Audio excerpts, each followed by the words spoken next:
Talagang kapansin-pansin na yung mga bata parang wala sa hustong sakit. So, si Toto ay 15 years old, pero parang mali siya para sa edad niya. At ganun din yung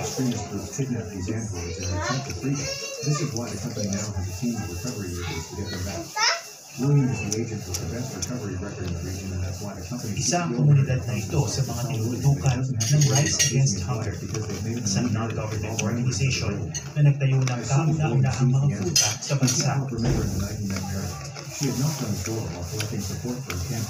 Linggo-linggo, binigay ng pagkain ng Rise Against Hunger sa komunidad mula sa kanilang warehouse na pahiram ng isang malaking food manufacturing company.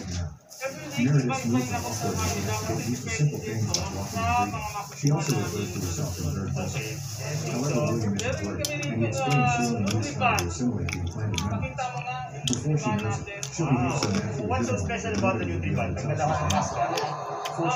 Meredith remembers William, and the house feels very familiar to her. When night falls, she's ready to get frisky. But while William is quick to customize the intimacy settings to his liking, he's still too young to awkward and concerned.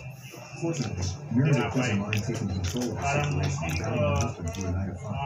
William and Bonnie fall asleep together for the rest of the night, but Meredith needs recharging, so she goes to sleep in another room while recharging Matagal nang her. ginagamit na solusyon sa gutom ang mga food bank sa ibang bansa. Like a brush in the hair, but she doesn't dare to read it. Dito sa Pilipinas, 2015 pa lang nagsimulang mag-operate ang Rise Against Hunger.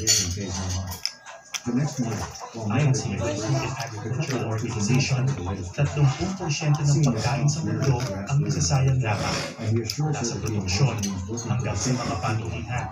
Sapat na raw sana ito para mapakain ang 690 million na nagugutom sa buong mundo. like clothes and makeup, to hurry the process of